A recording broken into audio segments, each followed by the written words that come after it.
은값이 무섭다는 말이 요즘엔 과장이 아닙니다. 숫자부터 냉정하게 보죠. 지난 1년 동안 은은 체감상 4배에 가까운 상승을 보여주며 시장의 시선을 강제로 끌어당겼습니다. 단순히 많이 올랐다는 사실보다 더 중요한 건 이 움직임이 우연이 아니라 구조에서 나온다는 점입니다. 그리고 구조에서 나온 상승은 보통 한 번 시작되면 생각보다 오래 갑니다. 금시장을 오래 봐온 사람이라면 이 느낌이 낯설지 않습니다. 큰 흐름이 바뀌는 순간엔 언제나 왜 이렇게까지 오르지? 라는 의심이 먼저 나오고 그 다음에야 데이터가 뒤늦게 그 의심을 확신으로 바꿔줍니다. 은을 이야기할 때 첫 문장은 늘 같아야 합니다. 은은 장식품이 아니라 산업의 혈관입니다. 모든 원소 중 전기 전도율이 가장 높은 금속이라는 물성은 가격이 아니라 필요를 만들어냅니다. AI 연산이 폭증하면서 데이터 센터는 더 많은 전력을 빨아들이고 5G 초저지연 통신은 손실을 줄이기 위해 더 정교한 전기적 연결을 요구합니다. 전기차는 단순한 자동차가 아니라 거대한 전기 시스템이고 항공 우주 방사선은 신뢰도와 내구성이 곧 생존과 직결됩니다. 이런 영역에서 은은 있으면 좋은 재료가 아니라 없으면 멈추는 재료입니다. 그래서 산업 수요는 가격에 대해 비탄력적으로 움직입니다.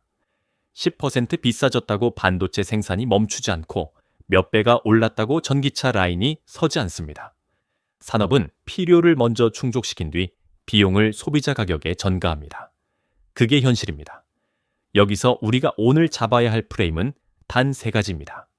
첫째, 은은 왜 이렇게 급등했는가? 둘째, 이미 고점은 지나버린 것인가? 셋째, 앞으로의 큰 방향은 무엇인가? 이 세 질문을 정리하지 못하면 은을 볼 때마다 뉴스에 휘둘리고 가격에 끌려다닙니다. 특히 은은 변동성이 큰 자산이라 오늘의 등락에 반응하기 시작하면 매수 매도 타이밍을 스스로 망치기 쉽습니다. 그래서 저는 언제나 금과 같은 방식으로 은을 봅니다. 사이클과 수급과 정책/지정학 세 축으로요. 지금 이 시점에서 가장 중요한 전제는 하나입니다. 은의 상승은 기술 테마가 아니라 실물 수급의 압력에서 출발하고 있다는 점입니다. 기술은 수요를 밀어올리고 공급은 구조적으로 즉각 반응하지 못합니다. 이 둘이 맞부딪히면 가격은 조용히 오르지 않습니다. 한 번씩 폭발하고 한 번씩 흔들리면서 사람들로 하여금 너무 늦은 거 아니야? 라는 공포를 만들어냅니다. 첫 번째 질문부터 정리하겠습니다. 은이 왜 이렇게 올랐는가? 많은 분들이 AI, 전기차, 태양광 같은 산업 수요만 떠올리지만 시장의 첫 단추는 늘 금에서 끼워졌습니다. 은은 투자자들의 머릿속에서 여전히 돈의 성격을 공유합니다. 역사적으로 금과 은은 같은 문법으로 거래되어 왔고 지금도 자본은 금의 흐름을 기준으로 은을 해석합니다. 그래서 금이 강세 사이클에 진입하면 은은 뒤늦게 따라붙는 것이 아니라 더 높은 변동성으로 금을 증폭시키는 성향을 보입니다. 금이 1만 움직여도 은은 1.5, 때로는 2로 움직이는 이유가 여기 있습니다. 시장 규모가 작기 때문입니다. 같은 돈이 들어와도 파동이 더 커지고 얇은 호수에 돌을 던지면 물결이 더 크게 일렁이듯이 은은 작은 시장이라는 구조가 곧 변동성의 엔진이 됩니다. 그렇다면 금만 올랐는데 왜 은은 4배나 뛰었느냐는 의문이 남죠. 답은 추가적인 압력이 붙었기 때문입니다. 금의 상승이 점화였고 은의 수급은 가속 페달이었습니다. 수요는 빠르게 커지는데 공급은 따라오지 못하는 가장 위험한 형태의 불균형이 동시에 열렸습니다. 특히 지금의 수요는 단순한 경기 확장형이 아닙니다. 기술이 전기를 중심으로 재편되면서 은의 사용처가 더 정밀하고 더 고순도를 요구하는 방향으로 이동합니다. 구리로 대체가 가능한 구간은 이미 구리가 먹고 있습니다. 은이 투입되는 구간은 대체가 어려운 곳으로 계속 진화하고 있습니다. 이게 수요 비탄력성의 핵심입니다. 단가가 오른다고 해서 설계를 바꾸기 어렵고 품질과 안정성을 포기할 수도 없습니다. 결국 산업은 가격을 받아들이고 물량을 확보하는 쪽으로 움직입니다. 여기서 두 번째 핵심 축, 공급을 보죠. 은은 은광산에서만 나오는 금속이 아닙니다. 현실에서 은은 상당 부분이 금, 구리 같은 다른 금속을 캐는 과정에서 부산물로 따라 나옵니다. 이 말은 무엇이냐? 은의 공급은 은 가격 하나로 결정되지 않는다는 뜻입니다. 은값이 뛰었다고 해서 내일 당장 은 생산이 폭증하는 구조가 아닙니다. 오히려 금광, 동광의 투자와 생산 사이클에 묶여 움직입니다. 그리고 광산은 버튼 하나 누르면 생산이 늘지 않습니다. 인허가, 탐사, 개발, 설비, 인력, 환경 규제까지 감안하면 시간이 가장 큰 비용입니다. 금 시장에서 우리가 늘 강조하듯 자본 지출이 회복되어도 실제 생산이 의미 있게 늘어나는 데는 긴 시차가 생깁니다. 은은 그 시차가 더 잔인하게 작동할 수 있습니다. 왜냐하면 은 자체가 주력 상품이 아닌 경우가 많아 기업 입장에서 은만 보고 투자를 급격히 늘리기 어렵기 때문입니다. 은 가격 급등의 1차 동력은 금의 강세 사이클, 2차 가속은 수요는 비탄력적으로 증가, 공급은 구조적으로 경직됨이라는 수급 충돌입니다. 두 번째 질문, 지금이 고점인가를 판단하려면 감정이 아니라 구조를 봐야 합니다. 금 시장에서 고점은 보통 한 가지로 나타나지 않습니다. 첫째, 수요가 꺾입니다. 둘째, 공급이 폭발적으로 늘어납니다. 셋째, 재고가 다시 쌓입니다. 넷째, 정책 금리 달러 흐름이 완전히 역전됩니다. 은도 동일합니다. 그런데 현재 은 시장은 이 네 가지 중 어느 것도 고점형 신호로 움직이고 있지 않습니다. 오히려 반대입니다. 산업 수요는 여전히 비탄력적이고 공급은 경직돼 있으며 재고는 줄고 지정학, 공급망 리스크는 더 자주 언급됩니다. 이 조합에서 우리가 겁내야 할 것은 고점이 아니라 변동성입니다. 고점이 아니라 흔들림이 커지는 구간으로 진입한다는 뜻입니다. 가장 먼저 체크해야 할 것은 실물 재고입니다. 가격은 언제나 종이 시장에서 먼저 흔들리지만 추세는 실물에서 결정됩니다. 은은 특히 실물의 민감도가 큽니다. 왜냐하면 시장 자체가 얇고 산업에서 요구하는 순도와 납기 조건이 까다로워 대체 가능한 재고가 많지 않기 때문입니다. 그래서 재고가 빠지기 시작하면 가격이 계단처럼 뛰는 현상이 자주 발생합니다. 한동안은 시장이 재고를 털어내며 버팁니다. 그 기간에는 가격이 느리게 오르거나 오르다 말고 되돌림이 반복됩니다. 그런데 어느 순간 재고가 바닥권으로 내려오면 이야기가 달라집니다. 공급 부족이 숫자에서 체감으로 바뀌기 때문입니다. 이때부터는 가격이 논리보다 공포에 의해 더 빨리 반응합니다. 구할 수 있느냐가 곧 가격이 됩니다. 다음은 병목입니다. 은 시장의 병목은 단순히 채굴량만이 아닙니다. 정년, 물류, 수출 규제, 특정 국가의 집중도가 병목을 만들 수 있습니다. 특히 산업용 은은 99.99% 수준의 고순도 은이 필요합니다. 투자자 입장에서는 순도 조금 낮은 은으로 대체하면 되지 않나 라는 생각이 들 수 있지만 산업은 그렇게 움직이지 않습니다. 반도체, 배터리, 고신뢰, 전기 부품은 스펙을 바꾸는 순간 인증과 설계, 수율 문제가 따라옵니다. 결국 산업 수요는 제때 필요한 순도로 확보해야 합니다. 이게 병목이 생겼을 때 가격이 단순 상승이 아니라 급등으로 변하는 이유입니다. 그럼에도 불구하고 고점 가능성을 완전히 무시하라는 말은 아닙니다. 은의 특징은 상승장에서 훨씬 더 많이 오르지만 조정도 훨씬 더 무섭다는 것입니다. 하루 6%부터 7%까지 상승이 나오는 시장은 반대로 하루 마이너스 10% 급락도 나올 수 있습니다. 그래서 판단 기준은 고점이냐 아니냐가 아니라 상승 추세 안에서 어느 구간이냐로 바뀌어야 합니다. 역사적 사이클을 보면 금, 은의 강세장은 초반부에는 둘의 상승률이 비슷하거나 오히려 은이 덜 오르는 때도 있습니다. 그러나 중반부로 들어가면 은이 갑자기 금 대비 2배, 3배로 성과가 확대되는 구간이 반복적으로 등장합니다. 최근 은이 금을 앞서기 시작했다면 그것을 끝의 신호로 보기보다 중반부 진입의 가능성으로 해석하는 관점도 충분히 합리적입니다. 결론은 이겁니다. 지금 은 시장의 핵심 리스크는 상승이 끝났을까가 아니라 상승이 이어지는 동안 흔들림이 얼마나 커질까입니다. 그래서 전략도 단순 예측이 아니라 리스크 관리로 가야 합니다. 세 번째 질문으로 들어가겠습니다. 앞으로 은 가격은 어떻게 변할 것인가? 전망을 맞히는 것이 목표가 아닙니다.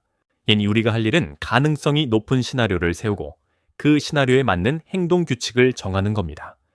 특히 은처럼 얇은 시장은 뉴스 한 줄에도 흔들립니다. 그래서 예측보다 중요한 건 대응입니다. 먼저 베이스 시나리오부터 보죠. 금의 슈퍼사이클이 유지되는 한 은은 구조적으로 강세 압력을 받습니다. 금이 오를 때 은이 더 크게 움직이는 이유는 이미 설명했습니다. 시장 규모가 작고 변동성이 크기 때문입니다. 그리고 지금은 그 위에 산업 수요의 장기 성장이라는 추가 동력이 얹혀 있습니다. AI 데이터 센터, 전력망 투자 전기차 보급은 한 해 유행이 아닙니다. 설비 투자와 정책이 동시에 묶여있는 장기 트렌드입니다. 이 흐름에서는 은 수요가 경기 둔화로 잠시 흔들릴 수는 있어도 구조적으로 꺾이기는 어렵습니다. 더군다나 산업 수요는 가격에 비탄력적으로 움직이니 가격이 상승한다고 해서 수요가 급감하는 그림은 나오기 힘듭니다. 문제는 공급입니다. 은 공급이 빠르게 늘 수 없는 구조는 단기 전망을 더 예민하게 만듭니다. 채굴량이 늘지 않는 것도 있지만 실제 시장을 움직이는 것은 즉시 공급 가능한 실물입니다. 이 실물이 부족해지는 국면에서는 가격이 선형적으로 오르지 않습니다. 계단식으로 뛰고 다시 크게 흔들리고 또 뛰는 방식으로 움직입니다. 투자자들이 여기서 가장 많이 실수합니다. 첫 번째 급등에서 늦었다고 포기하고 두 번째 급등에서 이제라도 타야 한다고 과비중으로 들어가고 첫 번째 급락에서 공포에 팔아버립니다. 은시장은 이런 사람을 먹고 커집니다. 그래서 저는 전망을 이렇게 정리합니다. 올해 은시장은 상승 플러스 고변동의 조합일 가능성이 높습니다. 상승의 이유는 수급 구조이고 전 변동의 이유는 시장의 얇음과 지정학 공급망 변수입니다. 특히 수출 통제, 정년 병목, 특정 국가의 정책 변화는 숫자로 천천히 반영되지 않습니다. 어느 날 갑자기 프리미엄으로 튀어오릅니다. 그 순간에는 차트를 그리던 사람보다 실물을 찾는 사람이 시장을 결정합니다. 산업은 멈출 수 없으니 확보 경쟁이 붙습니다. 그때 투자 수요까지 겹치면 가격은 논리보다 빠르게 움직입니다. 그렇다면 전략은 무엇이냐? 저는 금은 모두 동일한 원칙을 씁니다. 첫째, 한 번에 맞히려 하지 말 것. 은은 특히 타이밍이 아니라 구간으로 접근해야 합니다. 둘째, 분할 매수는 선택이 아니라 보험.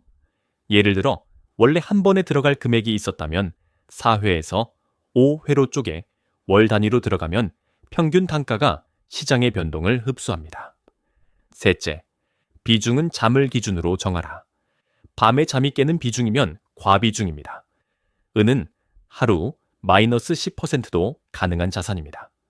이 전제를 받아들이지 못하면 시장에 들어오면 안 됩니다. 넷째, 상승장에서 가장 위험한 감정은 포모. 비싸 보인다고 아예 안 사는 것도 위험하지만 더 위험한 건 급등에 쫓겨 전 재산을 한 번에 태우는 겁니다. 정리하겠습니다. 앞으로 은은 뜨거울 가능성이 큽니다. 하지만 그 뜨거움은 편안한 상승이 아니라 사람을 시험하는 흔들림을 동반할 겁니다. 실전으로 내려가겠습니다. 은시장에서 잘하는 투자는 대단한 예측이 아니라 흔들릴 때 무너지지 않는 구조를 만드는 것입니다. 은은 금보다 더 감정적인 시장입니다. 얇은 유동성, 빠른 급등락, 그리고 실물 수급 이슈가 동시에 붙으면 차트는 사람을 유혹하고 겁줍니다. 그래서 저는 은 투자에서 반드시 지켜야 할 체크리스트를 먼저 제시합니다. 이 체크리스트만 지켜도 시장이 흔들릴 때 쫓기지 않는 위치에 설 수 있습니다. 첫째, 포지션을 가격이 아니라 목적으로 나누십시오. 은을 단기 트레이딩으로 할 건지, 중장기 수급 상승을 먹을 건지, 혹은 실물 보유로 리스크 해지를 할 건지 목적이 섞이면 필패합니다. 목적이 섞이면 매수 기준도, 매도 기준도 사라지고 결국 뉴스 한 줄에 흔들립니다. 금 시장에서 늘 말하죠. 전략이 흔들리면 계좌가 먼저 흔들립니다. 둘째, 진입은 항상 분할입니다. 은에서 우린 진입은 투자라기보다 도박에 가깝습니다. 이유는 간단합니다. 은은 상승장에서도 큰 조정이 주기적으로 등장합니다. 상승 추세가 살아있어도 하루에 마이너스 7%, 마이너스 10%가 나오는 시장이 은입니다. 따라서 기본 진입은 4회에서 5회 분할로 설계하십시오. 월 1회든 주일 회든 상관없습니다. 중요한 건 한 번에 끝내려는 마음을 구조적으로 차단하는 겁니다. 분할은 평균 단가를 맞추는 기술이 아니라 감정을 통제하는 장치입니다. 셋째, 비중은 손실률이 아니라 회복 시간으로 정하십시오. 예를 들어 은이 하루 마이너스 10%를 맞았을 때 그 손실이 내 생활과 심리에 어떤 영향을 주는지 계산해 보세요. 잠이 깨고 다음날 일을 못하고 가족과 대화가 줄어들면 이미 과비 중입니다. 은은 금처럼 조용히 오르는 자산이 아닙니다. 강세장이 맞아도 그 강세장을 견딜 체력이 없으면 결국 중간에서 탈락합니다. 시장은 방향보다 체력을 더 자주 시험합니다. 넷째, 우리가 봐야 할 신호는 단 하나, 실물, 프리미엄과 재고 흐름입니다. 가격이 먼저 오르는 게 아니라 실물이 먼저 마릅니다. 실물이 마르면 프리미엄이 붙고 납기가 길어지고 유통이 막힙니다. 이때 투자자들은 뒤늦게 깨닫습니다. 아, 이건 종이 가격이 아니라 실물 부족이구나. 은의 상승은 이 구간에서 가속됩니다.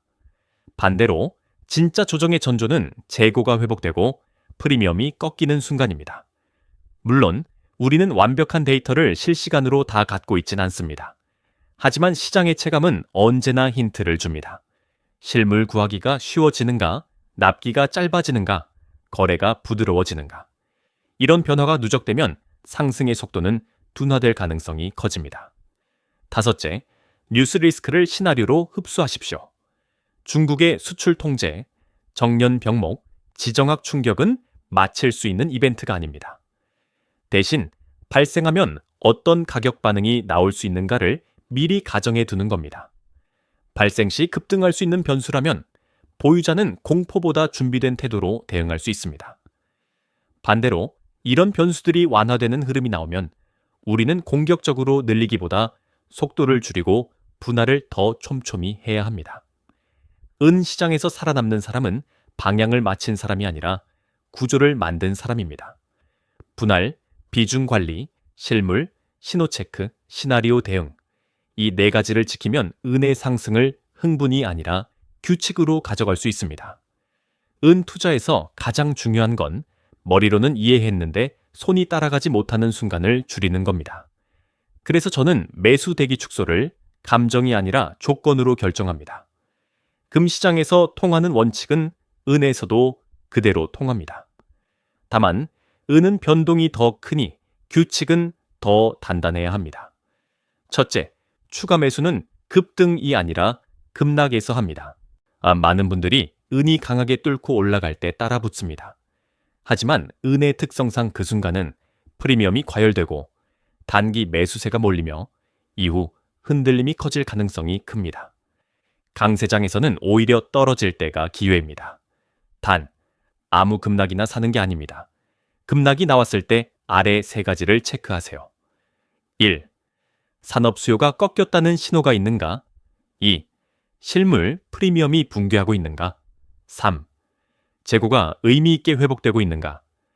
이 세 가지가 동시에 나타나지 않는다면 그 급락은 추세 안의 흔들림일 가능성이 큽니다. 그때가 분할 추가의 구간입니다. 은은 추세는 위, 파도는 아래로 흔들립니다. 파도를 이용해야 합니다. 둘째, 대기 구간은 뉴스가 조용할 때가 아니라 모두가 확신할 때입니다. 시장이 가장 위험해지는 순간은 상승 이유가 너무 명확해져서 사람들이 이제는 절대 안 떨어진다고 말할 때입니다. 은은 그 순간에 흔히 큰 조정을 줍니다. 왜냐하면 얇은 시장에서 확신은 곧 과래버리지로 번지고 과래버리지는 작은 충격에도 청산을 만듭니다. 따라서 은이 연속 급등을 하고 하루 변동폭이 평소보다 커지고 주변에서 은 이야기가 갑자기 많아질수록 우리는 공격이 아니라 대기 비중을 높여야 합니다. 대기란 안 사는 것이 아니라 다음 급락에서 살 탄약을 남기는 것입니다. 셋째, 리밸런싱은 고점 맞추기가 아니라 비중 교정입니다. 은이 빠르게 오르면 계좌에서 은 비중이 자동으로 커집니다. 이게 가장 흔한 함정입니다. 처음에는 10%로 시작했는데 은이 급등하면서 20%에서 25%가 되어버립니다. 그러면 시장이 한 번만 크게 흔들려도 전체 포트폴리오가 흔들립니다. 그래서 저는 목표 비중을 정해두고 일정 범위를 넘으면 일부를 금이나 현금성 자산으로 옮기는 방식을 씁니다. 금과 은을 함께 가져가는 이유는 단순합니다. 둘 다 귀금속이지만 성격이 다릅니다. 금은 더 방어적이고 은은 더 공격적입니다. 공격이 성공했을 때 방어로 옮겨 균형을 맞추는 것이 리밸런싱입니다. 넷째, 손절은 가격이 아니라 전제 붕괴에서 합니다. 은 투자의 전제는 무엇이었습니까? 산업 수요의 비탄력성, 공급의 경직, 실물 부족의 압력, 그리고 금의 강세 사이클. 이 전제들이 동시에 무너지는 신호가 나오면 그때는 추세가 바뀔 가능성을 진지하게 봐야 합니다. 예를 들어 실물 프리미엄이 장기간 꺾이고 재고가 회복되고 산업 주문이 둔화되고 동시에 금이 하락 사이클로 전환된다면 은의 상승 논리도 약해집니다. 그때는 버티기가 아니라 줄이기가 전략입니다. 반대로 전제가 살아있다면 조정은 기회일 뿐입니다. 은 시장의 가장 큰 적은 정보가 아니라 속도입니다. 너무 빨리 움직이니까 사람도 빨라지고 빨라지니 실수가 늘어납니다. 그래서 우리는 속도를 분할로 늦추고 비중으로 통제하고 전제로 판단합니다. 이 세 가지만 지키면 은의 무서움은 공포가 아니라 기회로 바뀝니다. 여기까지 왔으면 이제 한 장짜리 결론으로 묶을 수 있습니다. 올해 은을 어떻게 가져갈 것인가? 저는 답을 이렇게 정리합니다. 상승을 전제로 하되 변동성을 전제로 더 강하게 관리하라. 은은 금보다 더 공격적인 자산입니다. 그래서 전망이 맞아도 방법이 틀리면 돈을 벌지 못합니다. 반대로 전망이 완벽하지 않아도 방법이 맞으면 살아남습니다. 결국 승부는 방향이 아니라 운용에서 납니다. 첫째, 올해 은의 큰 흐름은 수급 구조가 만든 강세 쪽에 무게가 실려 있습니다. AI 데이터 센터, 전력 인프라 전기차로 대표되는 전기화는 일시적 유행이 아니라 설비와 정책이 결합된 장기 트렌드입니다. 이 트렌드는 은을 선택제가 아니라 필수제로 만듭니다. 그리고 필수제는 가격이 오를수록 수요가 꺾이는 게 아니라 확보 경쟁이 붙는 순간 가격이 더 비정상적으로 움직일 수 있습니다. 특히 고순도 정년, 물류, 수출 규제 같은 병목이 결합되면 시장은 종이 가격보다 실물에서 먼저 긴장합니다. 긴장은 프리미엄으로 나타나고 프리미엄은 가격을 끌어올립니다. 이것이 우리가 보는 은의 무서움입니다. 둘째, 그러나 은의 리스크는 언제나 같은 자리에서 튀어나옵니다. 과열과 청산입니다. 얇은 시장에서 상승이 명확해질수록 레버리지가 늘고 레버리지가 늘수록 작은 충격에도 급락이 발생합니다. 은은 조정 없는 상승을 기대하면 반드시 실망하는 자산입니다. 그래서 올해의 핵심은 조정이 올 때 무너지지 않는 구조입니다. 구조를 만들지 않으면 상승은 내 것이 되기 전에 내 심리를 먼저 흔듭니다. 셋째, 실행 원칙은 4문장으로 끝납니다. 1번, 진입은 무조건 분할. 2번, 추가는 급등이 아니라 급락에서. 3. 비중은 잠을 기준으로. 4. 손절은 가격이 아니라 전제 붕괴에서. 이 4가지를 지키면 은을 예측 게임이 아니라 확률 게임으로 바꿀 수 있습니다. 특히 분할은 단순히 평균 단가를 맞추는 기술이 아닙니다. 분할은 실수를 줄이는 장치이고 감정을 느리게 만드는 브레이크입니다. 은 같은 시장에서 브레이크 없는 운전은 사고로 끝납니다. 넷째, 체크 포인트도 단순화해야 합니다. 저는 올해 은을 볼 때 딱 3가지만 보라고 합니다. 1. 실물, 프리미엄과 납기. 2. 주요 거래소, 유통 재고 흐름. 3. 금의 큰 사이클과 달러 금리 환경. 이 세 가지가 크게 꺾이지 않는다면 중간중간 급락은 끝이 아니라 파도일 가능성이 큽니다. 반대로 세 가지가 동시에 꺾이기 시작하면 그때는 욕심을 줄이고 포지션을 가볍게 해야 합니다. 가장 중요한 태도입니다. 은은 싸게 사서 비싸게 파는 교과서 자산이 아니라 비싸 보이는 구간에서도 구조가 살아있으면 꾸준히 모으고 과열로 비중이 커지면 일부를 정리해 균형을 맞추는 자산입니다. 즉, 가격을 맞추는 것이 아니라 리듬을 맞추는 게임입니다. 올해 은이 무서울 수밖에 없는 이유는 분명합니다. 수요는 늘고 공급은 경직되고 병목은 언제든 사건이 될 수 있습니다. 그렇다면 우리가 할 일도 분명합니다. 흔들림을 피하려 하지 말고 흔들림을 전제로 설계하십시오. 그 순간 은의 공포는 당신의 무기가 됩니다. 마무리하겠습니다. 지금 은 시장을 한 문장으로 요약하면 이렇습니다. 구조가 가격을 밀어올리되 속도가 사람을 흔든다. 그래서 은 투자에서 가장 위험한 건 정보 부족이 아니라 흔들림을 견디지 못하는 마음입니다. 금 시장에서 오래 살아남은 사람들은 알고 있습니다. 상승장은 늘 편안함이 아니라 불편함으로 찾아온다는 걸요. 특히 은은 그 불편함이 더 날카롭습니다. 우리가 처음 던졌던 세 질문을 다시 꺼내보죠. 첫째, 왜 이렇게 올랐나? 금의 강세 사이클이 점화였고 산업 수요의 비탄력성과 공급의 경직이 가속이었습니다. 은은 시장 규모가 자가 같은 자금 유입에도 가격이 더 크게 움직입니다. 그래서 금이 오르는 국면에서 은은 과거에도 반복적으로 더 많이 올랐습니다.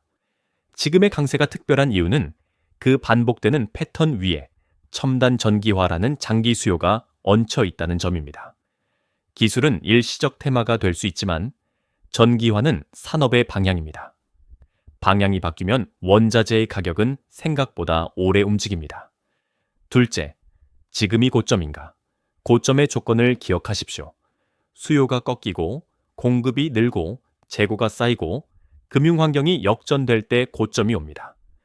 그런데 지금 은 시장은 이 네 가지 중 어느 것도 명확한 고점 신호로 보이지 않습니다. 오히려 실물 부족과 병목이 더 자주 이야기되고 변동성은 커지고 있습니다. 즉, 고점이냐 아니냐의 싸움이 아니라 상승 추세 안의 거친 파도를 어떻게 탈 것인가의 싸움입니다. 셋째, 앞으로 어떻게 변할 것인가? 저는 확률로 말합니다. 은은 올해도 상승 플러스 고변동 조합일 가능성이 큽니다. 상승의 힘은 구조에서 나오고 변동의 힘은 얇은 시장과 레버리지, 그리고 공급망 변수에서 나옵니다. 특히 수출 규제, 정년 병목 같은 이슈는 가격에 천천히 반영되는 게 아니라 어느 순간 프리미엄으로 튀어오릅니다. 그때 시장은 차트가 아니라 실물이 결정합니다. 산업은 멈출 수 없고 확보 경쟁이 붙으면 가격은 논리보다 빠르게 움직입니다. 그렇다면 우리의 결론은 단순해야 합니다. 첫째, 분할로 들어가라. 둘째, 급등이 아니라 급락에서 추가하라. 셋째, 비중은 목표 범위를 정해 자동으로 교정하라. 넷째, 손절은 가격이 아니라 전제 붕괴에서 하라. 이 네 문장은 은 투자에서 살아남는 규칙입니다. 어떤 날은 은이 미친 듯이 오를 겁니다. 그럴 때는 흥분하지 말고 비중이 커지면 일부를 정리해 균형을 맞추세요. 어떤 날은 은이 이유 없이 무너질 겁니다. 그럴 때는 공포에 팔지 말고 전제가 살아있는지 체크한 뒤 분할로 대응하세요. 한 가지를 더 말씀드리겠습니다. 은은 기회가 큰 만큼 실수의 대가도 큰 자산입니다. 그래서 시장에 들어가기 전에 반드시 스스로에게 물어야 합니다. 내가 이 변동성을 견딜 수 있는가? 견딜 수 없다면 비중을 줄이면 됩니다. 시장을 이기려 하지 말고 내 심리를 먼저 이기십시오. 은은 당신의 감정을 시험하지만 동시에 당신에게 규칙의 힘을 가르쳐주는 자산이기도 합니다. 올해 은이 무섭게 느껴진다면 그 무서움이 곧 구조가 강하다는 신호일 수 있습니다. 그리고 구조가 강한 시장에서 승자는 가장 똑똑한 사람이 아니라 가장 규칙적인 사람입니다.